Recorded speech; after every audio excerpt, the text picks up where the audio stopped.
Hey, Mukwa. How you doing? Good, thanks, Ethan. How are you?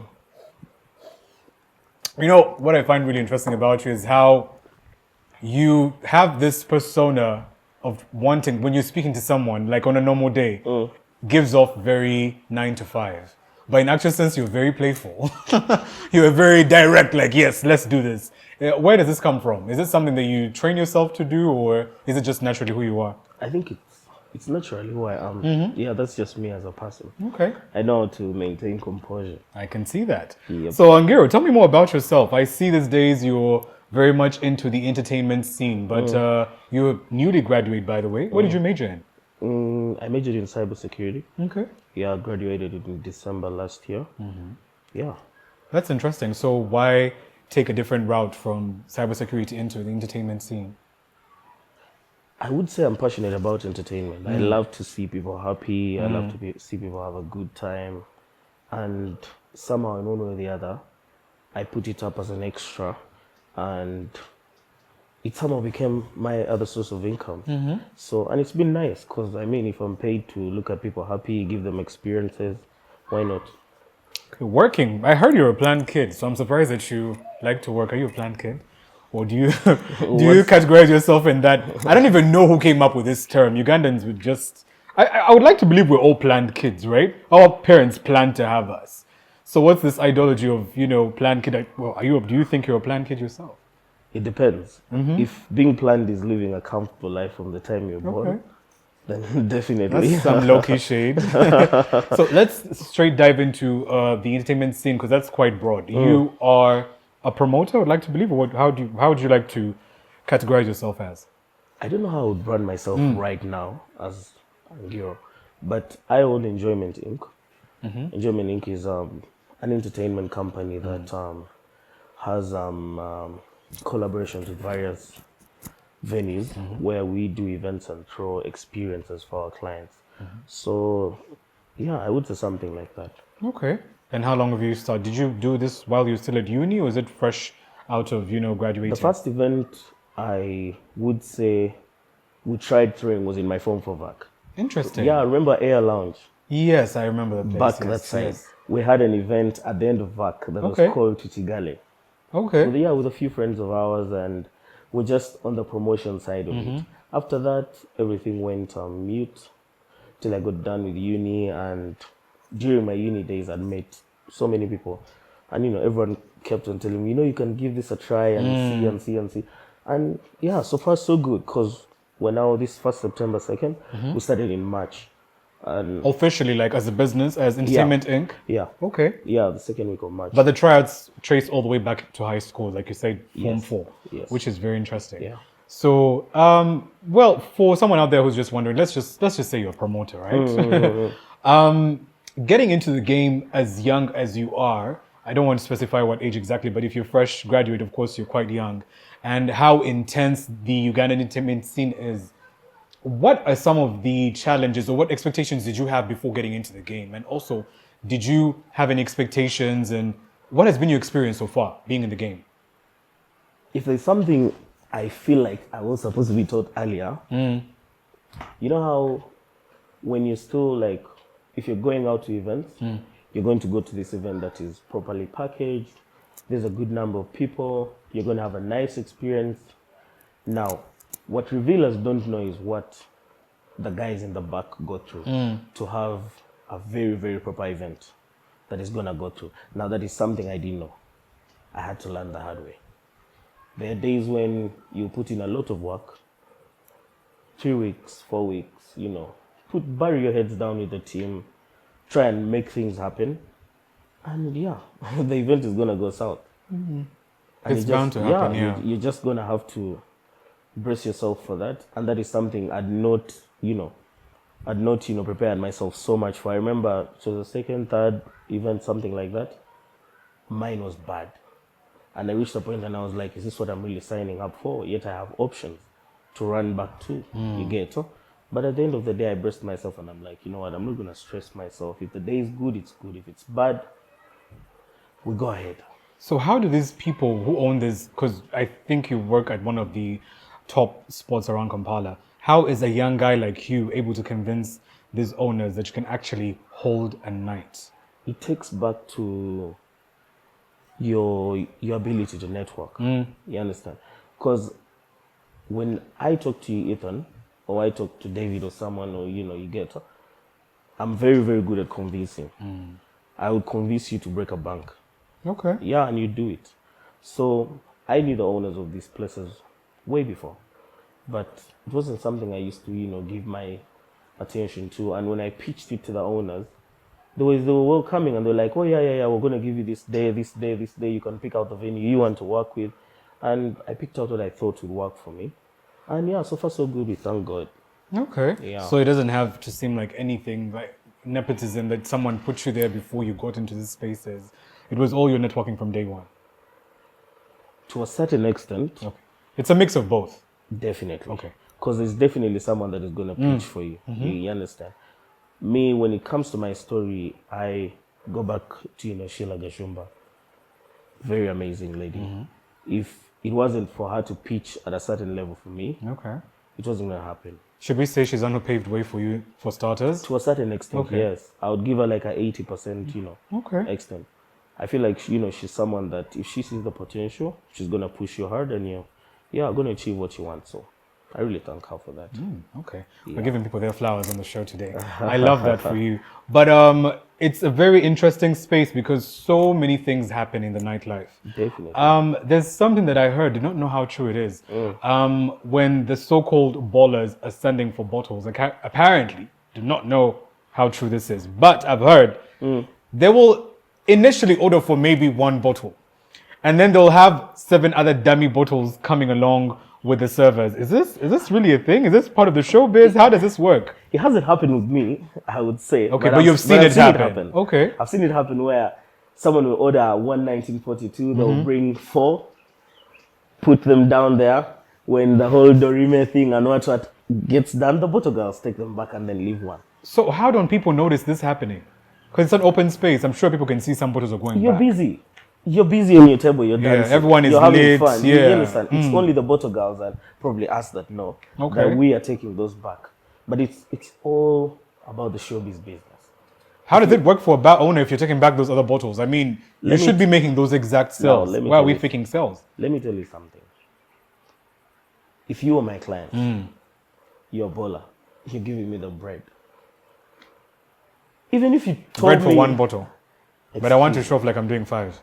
No, I know at the end of the night, the sales that I'm going to make out of you might be almost equivalent to that. So is it pressure from other people in different booths that feel like they should spend more because a certain David is popping in 1942? I would say in our nightlife industry, the thing is all about ballers and ego. Ethan has a 1942. Amaro, and I can also get an ace of spade. David can have maybe a zoo. You understand? Yeah, and we're going to go back to back. Because at the end of the day, who are we trying to impress? Those that know we have some money and the ladies. Who are your clients? Are you people dealing with scammers or what? I often see people posting pictures of bills and these figures do not make sense. Where are these people getting money? Just let us know. Maybe we also want to get into the business. Truth is the bills are real. Are they? Yes. For real, some figures don't make sense. The money is paid. In cash? On Depends. card? It depends, but the money is paid. The bills are So you real. never have any credit issues with your clients? Of course you do, right? I would like to believe you do. Definitely happens. Definitely happens. But when it comes to recurring clients, I can pardon you. Tell you, you know what? Yeah, this one I know you. Go. And how long does this take? How long do you pardon people We can talk for? about it tomorrow or the next day. But at the end of the day, I know I'm going to get my money. So it's better I use a very, very good approach towards you to keep you as my client other than harass you. So if we're to gauge on a scale of 1 to 10, how much fakery is happening in the ego space, showbiz, booth competition? You know, you have people who are trying to show off. Now, let me give you a beautiful fact. In Kampala, these ballers that you're actually seeing doing this thing, you understand, are actually paying their bills. No, you don't say. That's interesting. I'm telling you the truth. These guys will come, put down $3,000, $4,000, and pay their Immediately. bills. And pay their bills and go home. Let no one ever lie to you that, oh, these guys are not paying their bills. They are paying their bills. And if there's someone that will go without a bill paid, it's like a ratio of 1 to 10. And at the end of the day, the promoter knows them, the club knows them. It's either maybe their cards on the limit or something, but they will give you the money the next day or the other day. I've heard a story from, your promoter space is very interesting. And there's a trend apparently where different promoters come to other promoters' nights and try to steal clients. Is that a thing? How does that even work? I find that quite an interesting space to be in. I haven't heard of it that way. You understand? What I do believe, if you market an event well, give an experience to client, you understand? They will always come. They'll know when I go to events night, this is the kind of experience I'm going to get. This is the kind of service I'm going to have. And they'll always come back. You understand? So this whole thing of, I'm coming to you to steal. To steal your clients, your biggest spenders of the night. Listen, these are adults. And these guys know where to go and where to put That's their my thought money. exactly, yeah. They're adults. I'm not going to come and force you and be like, you know what, come to my event because you're an adult. At the end of the day, one, it's disrespectful because I'm trying to teach you how to spend your money. And that's not right. You're just supposed to effortlessly come and I will give you the service because that's my duty. To make sure the service is perfect for you, to make sure you have a very good experience. And yeah, make sure you're happy. What are some of the craziest things you've experienced in the nightlife so far that you've been officially as Entertainment Inc.? And let's go all in, don't hold back. Listen, me or my... This is not just you. Stories that you've heard, that you've witnessed yourself. You know how there's this thing of there's always a bigger fish? Yeah. I saw that one time, this amazing lady, very extremely beautiful, comes through with, I think her boyfriend or whoever she was going to party with that day. And yeah, she was taking them away, and it's not a cheap champagne. She's taking good champagne. They're having fun. A bigger fish comes and tells his security to call the girl. So when they call her, she goes to this guy's table. They talk. She walks back, picks her bag, and goes back and sits the other side. Interesting. You understand? I looked at that and I was shocked. Like I was like, what's going on? You understand? Is this guy going to stand up and try fighting? Or is he going to understand his position? Because the other guy was going all out. He was going all out and heavily. You get? So what this guy did, he was like, you know what? Carry this bottle of champagne to that girl, bring my bill, take out the champagne, give it to her. And the other guy was willing to pay it. He was like, it's fine. You can, put it on my tab and you can go home. Speaking of champagne, which I find quite interesting, I come from a time where I think I've witnessed a few shifts in the entertainment scene. Do you believe females in this country actually enjoy champagne, or they just do it because it's a thing, associated to class? I feel like personally, I wouldn't call myself a liquor whore, but I drink a couple of different brands. It doesn't quite make sense for a female if you're coming in a friend group, because I feel like it's a thing where girls are like, you know what, let's go out as a group, order 4 bottles of Moe, and then we'll figure out what the next move will be when we get there. It only has 4 glasses. What I realized... It doesn't make sense. What I realized in our business is that there's a category of people that set the trends and everyone follows. So in this case, who set the trend for champagne in Kampala? Because I do know so many girls do not enjoy that drink, but they just want to drink because it makes them look it's classy. associated to a certain class. You understand? So drinking champagne automatically makes you classy. Not automatically. That's what the biggest mindset is. But very many of them think that way. You understand? Because everyone wants to have a champagne. You're going to come and you know how there is a category of them that will always come through and look for someone to buy. Even if you get them taking tequila, they're going to, when you, as a man, as you often be like, hey, you look so amazing, madam. What can I get you? They switch off. They're like, can we please have champagne? And I'm very sure they don't enjoy it because now, like me as a man, I find it very, bubbly, a lot of gas. Too gassy, yes. And, it doesn't make it's something sense. I don't want to put, and it's not something I enjoy taking, you understand? But I look at, 90% of these girls and they're having it and I'm like, hey, madam, are you really okay? Even people that have taken tequila majority of their, the time, when they reach a certain, or associated with a certain caliber, people, they're like, you know what, I'm gonna switch up to this. So I highly think many of our girls take champagne because they think it's Associated to being classy. Yeah. What's your take on fake alcohol in Kampala? Because that has been a talk that's been raising up day by day. People's drinks being spiked in the club. Have you witnessed these kinds of things in your spaces? disclaimer. Personally, where I work, we've not had such cases. I'd say otherwise. I've had some stories. Yeah, We're not mentioning the space. we But haven't had such not particularly for your issues. night. No, fully. In 'Cause general, I've heard some spike. we have incidents. collaborations. So we look through all these things and sit down and analyze them. I haven't heard of that, but it's dangerous because at the end of the day, think about it. There's an event I attended here in Kampala. I took a gold reserve and I had a hangover for 3 days. 3 days.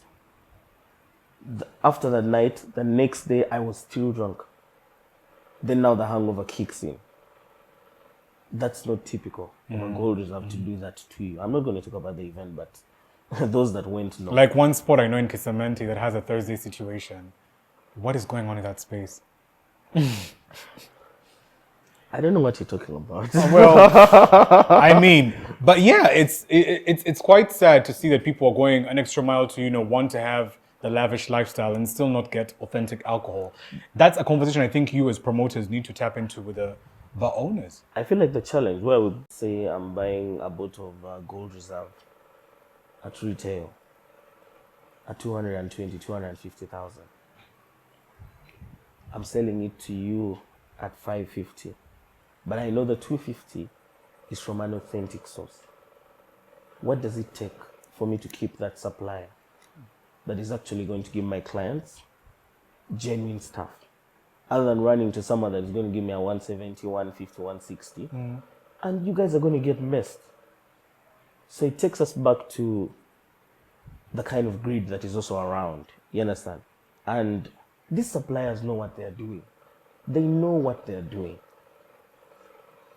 And when we also go back to, the people the purchasers, I don't want to maximize profits, but running for the cheapest option is not something that anyone would think about. Because at the end of the day, you're putting a lot of lives at stake, and it's crazy. Getting into the acts that you bring into the country, I know there's a whole new wave of you promoters being obsessed with South African DJs. But when you go to South Africa, South Africans are not flying in people from other countries. And I'm all for boo-boo. Buy Uganda, build Uganda. Why are we not emphasizing on building our own talent that we have existing than you spending a huge chunk of money? I understand it's the market. That's what everyone says. Gen Zs have kind of predicted what the market should be like in terms of consumption and, entertainment. Is there a way we can focus on our own talents locally than this whole new obsession of being so obsessed with South African DJs? Because I know you pay quite a buck to fly them in. This is the thing. We are maximizing profits. You understand? At the same time, we are giving our clients a good experience. If I am going to put in $7,000, $10,000, bring in an act, you get. And after that, I'm going to make a whole chunk of that. It doesn't, it makes business sense to me. But when you go back to the whole buy Uganda, build Uganda thing, we have to look at the markets as well. When people in the industry hear that I have Tango Supreme, I have Success, I have Dub and Gogo coming through to my place, they're going to run there. And what am I going to do? A minimum spend. So we don't have acts in Uganda who can drag in such numbers with that kind of excitement. Is that what you're trying to say, that we don't have acts in Uganda who can call in big numbers with excitement? We do have them. Who? Name two. We do have Name them. two, please. Feel free. Majority of them are my friends, so I'm going to get cancelled, but don't worry. What you just name? Just give me two Ugandan acts that you feel... We've seen Ugandan acts pull off shows, and they're actually very, very successful. Fem had a show recently this year at Nonivi. Very successful show. Isn't that a Ugandan DJ? Did he have any international acts? None? He had Tyler ICU. See? Why can't he But stand no, alone? that's just to spice up the thing. You understand? But at the end of the day, The question is, they're not doing that. When you go to South Africa, it's just South African acts. What's our obsession with wanting to fly in people? why are we so quick to comparison? I mean, they're not doing it there. Why are we doing it here? It's not a game of tit for tat. I wouldn't want to say that's the case, but should we slightly reduce on the obsession of wanting to always bring in an international If act? that's what the clients want, we are going to do it. That's not what the clients want. That's what you want as a promoter. Is that the case? I would love to think it is. No, I don't think so. I Because asked you to name one person who you feel locally would bring in numbers for you, and you still failed to name one are you person. talking about DJs? Are It you could be talking about- anybody. It could be an artist. It could be a DJ. Come on. So we don't have DJs of a standard. You've seen Shiba fill up Serena 2 days in a go. Angiro, you're not going to have Shiba coming to Afterlife, are you? You've See? The pause explains no, I'm everything. thinking about it. It's something in the The pipeline. fact that you have to think about It's it. something I have in the pipeline. Okay. What I want to see more is you book more Ugandan acts. I would love to see that. But we have them every Couldn't week. you maximize? Do you? Yes, we have them every week. Are you trying to say we are always bringing in South Africans, Nigerians? Well, it looks like it. No, it's just maybe once in a month or something. Okay. But every other time it's Ugandans. It's Slick Stewart, very wonderful DJ. There's, guys. I don't want to be into your business so much, but the budgets that go into flying in these international acts, couldn't these be, diverted into other things that can make it more experiential and fun, like more things to involve into your space? You are my client. You have been to my events. Kindly let me know what you want us to enhance to make the experience very More good Ugandan for you. acts. Exactly. I'm here fighting for Ugandans. They're not even fighting for me, but hey. But I love the work that you're doing, because I think ever since COVID, there's been a new shift, and you people are doing amazing. Don't get me wrong. You're doing amazing work. The new market really enjoys it, which we love to see. We like to see it vibrant. One thing that I know about Kampala, and I think I did mention in a couple of episodes previously, is that we kind of set the pace, and we don't even pay attention. We don't even realize that we actually do set the pace. I was even saying this to, I think, Eddie Weezy in the previous episode, that this country has some sort of blessing. When someone comes here, they kind of, I don't know if you realize, they kind of blow up in a sense. So it's a beautiful thing that you guys are doing. We can tweak a few things, but I love that you're new into the space and you're doing amazing work. I don't know if there are other things that you want to venture into aside from that. What else do you see yourself doing aside from that? What could be your other interests? I have a diversification plan. Definitely, as time comes by and as growth, comes, venturing into many other things, and Enjoyment Inc.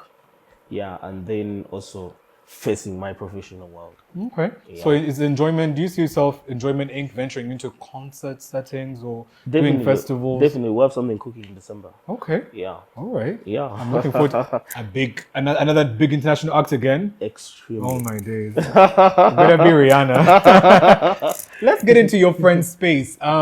It's another conversation that people actually gets people kind of feel in some type of way. We often see people making noise about not being supported by their friends, not coming to their nights. How do you feel about that? Or do you have a different support system where you feel like they always come through for you? I made peace with one thing. Not having too many expectations, Your friends will come, yes. but not every They will day. show up, yes. They will pour into your cup, yes. But it's not a recurring thing. You can't write the same letter on the book all the time. There are days when you will have an event and they want to go elsewhere. And they're at peace to do that. You have to have peace. I've had times when if I close early, I go to meet my friends don't in support another people's venue nights, just yes. to make sure, we're having a good time. Have you had moments where you feel like you support particular people, but they never come for your nights? That happens, but it takes me back to who I am as a person. When I do things for people, it's out of love, purely. It's not because I'm going to pinch you and I expect you to pinch Something me in back, return, scratch my yeah. back. No. Because at the end of the day, if I'm thinking about life that way, I'm not going to get disappointed. You understand? And there are also people that have come through for me ever since we started. And I feel like I haven't showed up for them, as much as they do for me. You understand? But it's not something that deep. I know I have to support you, we have to support each other, but it's not something I put to book and expect. I've seen Philip promoters always making noise on Snapchat how people don't go to their nights. It's like a whole thing. Someone will be mad at you just because you didn't go to their nights, but life is actually life. Waking up to make noise on Snap over such things It's BS. is something you'll never catch me doing. It's just about how you think as a person. I honestly think so. It takes us back to what kind of brain you have. Because if you're going to wake up and make noise just because of your entitlement, then I'm sorry. At the end of the day, it's you that's going to get hurt. You, as Entertainment Inc., what do you think you're bringing to the game that nobody else is doing? Because, I mean, you have nights every other day of the week. How do you prevent yourself from having a monotonous feel that is very predictable and doesn't? Because I feel like routine can get very boring. Definitely. How do you switch it up? You know, Or how do you keep yourself in a space where you feel like it's more refreshing? once you're into this industry, thing one, your level of creativity has to be at the top. Just like you said, if you're going to think about doing a recurring thing of same setup, same this, same screen, your clients that keep on coming are going to expect more. That's why if you've seen now, you see like with Afterlife, there are times when we can bring in a South African, there are times we can bring in a Kenyan, because Kenyan DJs are also very good. And there's a certain kind of preference I have towards them. You understand? There are days when you have this, maybe a very huge bunch of Congolese clients. If it's their Independence Weekend, celebrate them. You understand? Tell them, you know what, when you guys come, I'm going to give you guys maybe a tab of this to celebrate you as my clients. So when you keep on doing that, somehow there's a touch of spice all the time that your clients don't predict. They'll just come and expect something. You understand? Yeah. Oh, that's interesting. So, in general, the promotion space is kind of like switching from the. I don't know. Are you sensing the switch from like the people who were there before you? Because I feel like your spaces are heavily generated by Gen Zs. You don't see a huge millennial feel. Do you feel like there's a switch or a shift that has happened since COVID? Or you just don't see it? Or you see every client as a client? I feel like I don't pay attention to that. 'Cause Shouldn't I feel you be, like, though, paying attention to it? Yes, I'm supposed to. Yeah. But it's something that I haven't taken to book as much. Because I look at all my clients as my clients, whether you're young, whether you're old. And one thing about me is that I know how to talk to everyone. Do you actually keep track? Because we've seen in other countries how do you know that people are of age to be in your spaces? Because we've had people have issues of blacking out in such spaces. How do you then gauge and know for a fact that these people are of age and they're coming to your parties? Most of the time, now like in a place like Kampala, you also know it. We barely ask for IDs. But Why is that, by the way? Why is that not a trend? I feel like everyone trusts their gut feelings, especially the guys at the entrance.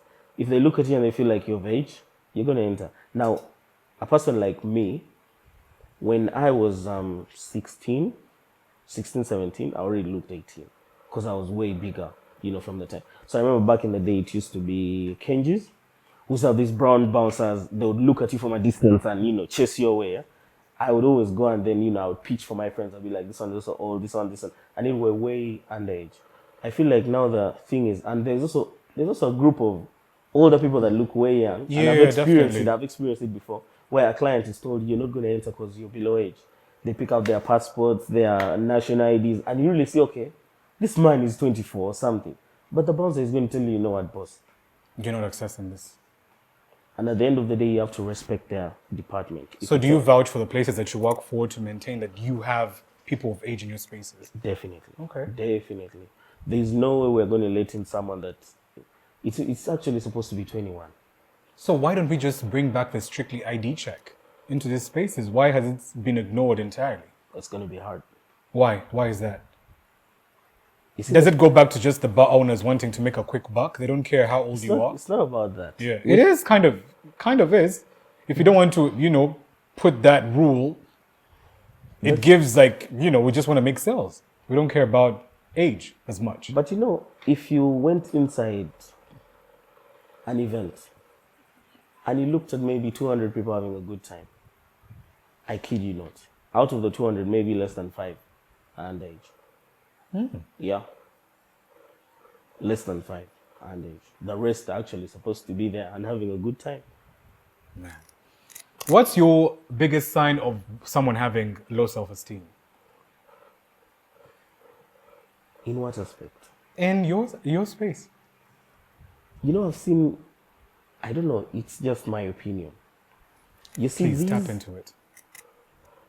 when I see someone trying to do too much, Especially the so-called ballers. get off, get off their normal self and try doing a lot. That's something. What exactly? Are they pouring liquor on their watches? Are they, Listen, asking for Dorime to be played more than 15 times? when you buy a bottle of maybe a Dompi, there's a reason as to why they bring it to the glass to you. You understand? And there's a reason as to why the waitress serves you. It's supposed to be taken. Why are you washing your hands? You get? Why are you washing your hands? Why are you pouring it?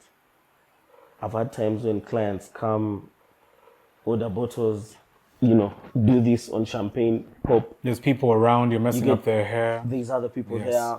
We have control systems there that are, once the water enters, the loss that, that is going to get first over a bottle maybe $200, $300. So I find that very, very, very, very, very, very, very disappointing. Alcohol is supposed to be taken. There's It's no not need for to washing. be doing Yeah, too we much. have taps. We have taps in the toilet. You can walk there and wash your hands. Okay, Angiro, for someone who's looking up to you and wants to get into this kinds of business that you're doing currently, what's any word of advice? The business is sweet. Just as long as you... The tips are good. The tips are heavy. What's the biggest tip you've ever gotten? It depends. Yeah. It depends. Just give us a rough estimate. Between 2,000 USD to 3, I have, in my first month of business, I had this amazing Sudanese man. Okay. He's a very good friend of mine.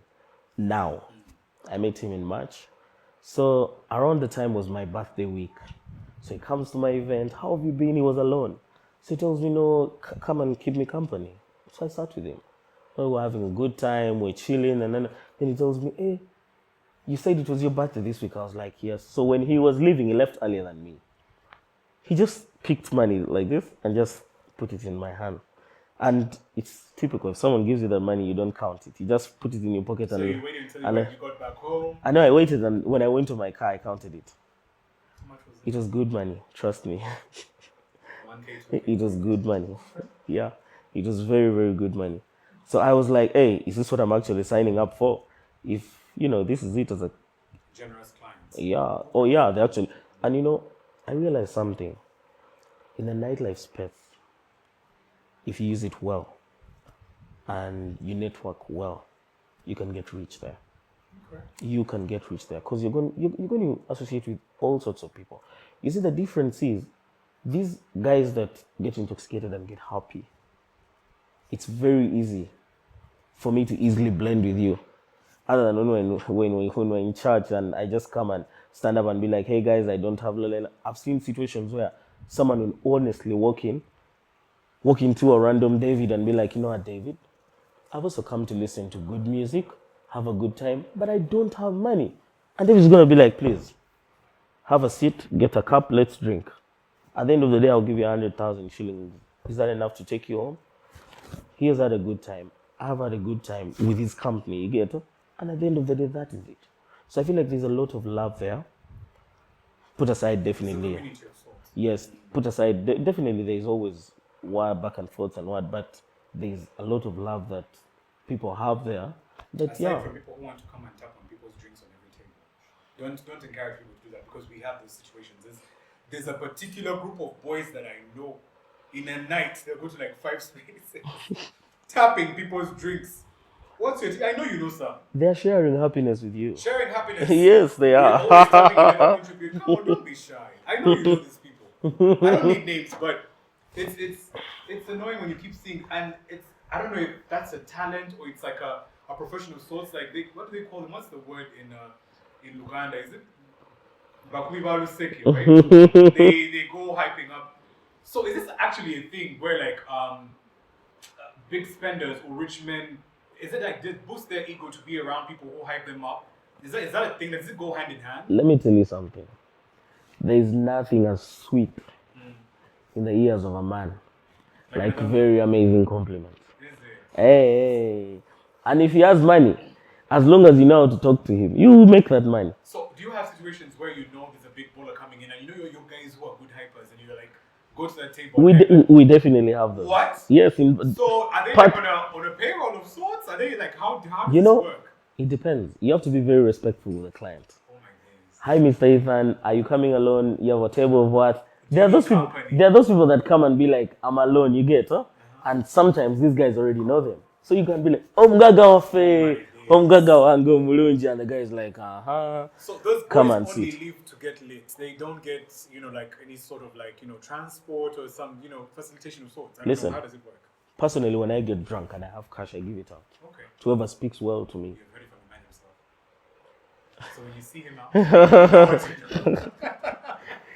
Now, it happens with many of these guys. Yeah. Someone will have a bill, he will clear his bill, then he'll be like, oh, Angiro, you made me happy today. Ethan, I was with you on my table. All of you I like get that, but the fact that you know your guys to call when you know there's a big guy coming in, that's very interesting. I never thought about it like that. No, I don't call them. I have a team of people that that know who to call. You understand? Me, the only thing that doesn't make a lot of sense to me is even when clients reach out and he comes to have a good time, then he tells you, do you have some girls? That's something that doesn't make a lot of sense to me. It feels very disrespectful. I talked to a client one time like that. He reached out. He didn't know me by then. He reached out to a waitress that told him, oh, this guy runs this. Then he called me and he's like, I need women. I was like, I beg your pardon, sir. He told me you've had. You understand? I need what? I need women that can come and give me company. Then I told him, but you should have come with them. Because here, you're going to come, have a good time with the people you get. I'm not about to wake up, pick this person, give it to this, do this, give it to this. Then tomorrow when you wake up and have issues, at the end of the day, they're going to be like, what was your connect link? And it's coming back to me. As we're wrapping up, we're still giving us a couple of tips for getting into the business. I'm sure there's younger boys or even females out there who are like, they like what you're doing, they like your work. Any word of advice? I'm not good at this, but... The tips are good, they're heavy. You got 10K. No, I didn't say that. Tips, what other things here? I feel like for as long as you're focused and you want to run something through, yeah, it's gonna happen. And a passion. Yes. If personally, I love to look at people having a good time. I'm those people that can sit down even if I'm on an alcohol break and I'm working. I just want to look at you guys dancing, having a good time, and you go back on the next day and you're like, you know what? Wow. What was that yesterday? You understand? So it makes me so happy. So I feel like for as long as you put in the work, you're very focused, yeah, then that is it. As Enjoyment Inc., we part of our diversification program. We have a situation whereby we're setting up a talent academy. That's next year. That's beautiful. Yeah, where we're gonna nurture talents, putting people on board, creatives and these left and right. We are gonna have an academy in January for them. That's beautiful. Yeah, and then also talent boosting. Identify a few talents, push them when they're able to stand on their feet, Because at the end of the day, I figured one thing. At my events, I want to give, if someone is well established, yes, I'm going to pay you the amount for you to come and give a show. But I'm also going to look for this young DJ that is starting, that has been 6 months in the industry. Come through, come at 9 p.m. Play when people are walking in, you understand? I will still pay you because it's your craft. But I want you to have the PR. I want you to have, let someone know that there's a young DJ called this and this and this. There's a young MC that is this and this. You get her? And it makes me happy. Because now in my team, I have a team of like 17. All the 9 are people that just walk up to me and be like, you know what, boss, I think I can try it. And I'm like, okay, you know what, come and sign papers tomorrow. And let's try. And they're doing an amazing job. That's beautiful. Yeah, so the guys down here, the younger people, are hungry to work. If you get the ones that love what they're doing, they're going to put in the zeal and, yes. And it's a nice thing to see. Yeah. Well, Angiro, it's been amazing having you on the show, and I hope Entertainment Inc., right? Enjoyment Inc. Enjoyment Inc. Yeah. Enjoyment Inc. gets to do one of the biggest concerts very soon. Thank you. We're going to try and do it by God's grace. Amen to Thank you that. so much. All right.